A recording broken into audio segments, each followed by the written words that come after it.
మీ business ఏదైనా మీ ఊర్లో promotion చేయాలంటే అది సుమన్ టీవీతోనే సాధ్యం. ఇప్పుడే సంప్రదించండి. Welcome to Suman TV. This is Satyam Prasad. ఈ రోజు చిత్తూరు నగరంలో అత్యంత వైభవంగా గంగా జాతర వేడుకలు జరుగుతా ఉంది.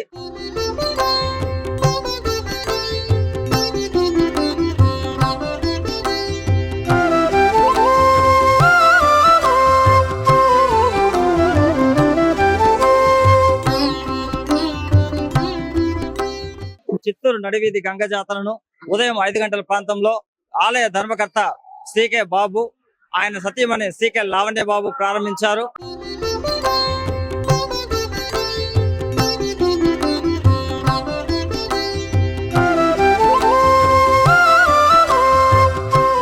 ప్రస్తుతం జిల్లా ఇన్ఛార్జ్ మంత్రి Ram Prasad Reddy, MLA Gurajala Jaganmohan, CUDA chairman Katari Hemalatha, Punganur TDP incharge Challa Ramachandra Reddy, Dorababu, senior నాయకులందరూ కలిసి ఈ కార్యక్రమానికి విచ్చేసి స్వామివారిని దర్శించుకుని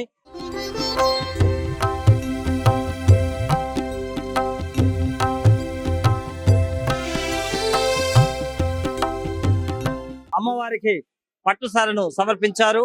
ఆలయ మర్యాదలతో సికే బాబు వారిని అందరినీ కూడా స్వామివారి దర్శన భాగ్యాన్ని కల్పించారు. తండాలుగా చిత్తూరు నగరం ప్రజలే కాకుండా కర్ణాటక, ఆంధ్ర, తెలంగాణ నుంచి కూడా ప్రజలందరూ కూడా సుమారు 1,00,000 మందికి పైగా స్వామివారిని దర్శించుకోవడానికి ఇక్కడ క్యూ లైన్ లో బారులు తీరారు. ప్రతి ఒక్కరికి ఎలాంటి అసౌకర్యం కలగకుండా భక్తులకు అన్ని రకాల సౌకర్యాలు కల్పిస్తూ జిల్లా ఎస్పీ మణికంఠ చందోల ఆదేశాల మేరకు డిఎస్పీ పర్యవేక్షణలో ఇక్కడ పోలీస్ అధికారులు కూడా గట్టి బందోబస్తు చర్యలు కూడా చేపట్టడం జరిగింది.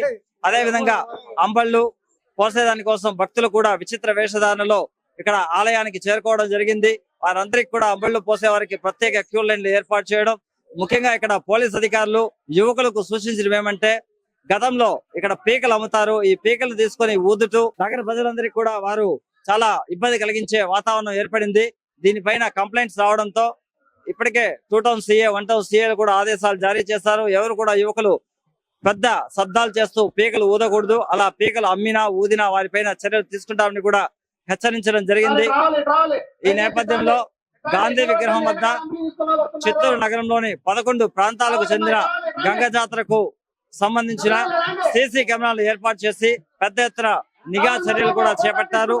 ఎక్కడ ఎలాంటి అవాంఛనీయ సంఘటనలు జరగకుండా గట్టి బందోబస్తు చర్యల నడుమ భక్తులకు ప్రశాంత వాతావరణంలో అమ్మవారి దర్శన భాగ్యాన్ని కల్పిస్తా ఉన్నారు.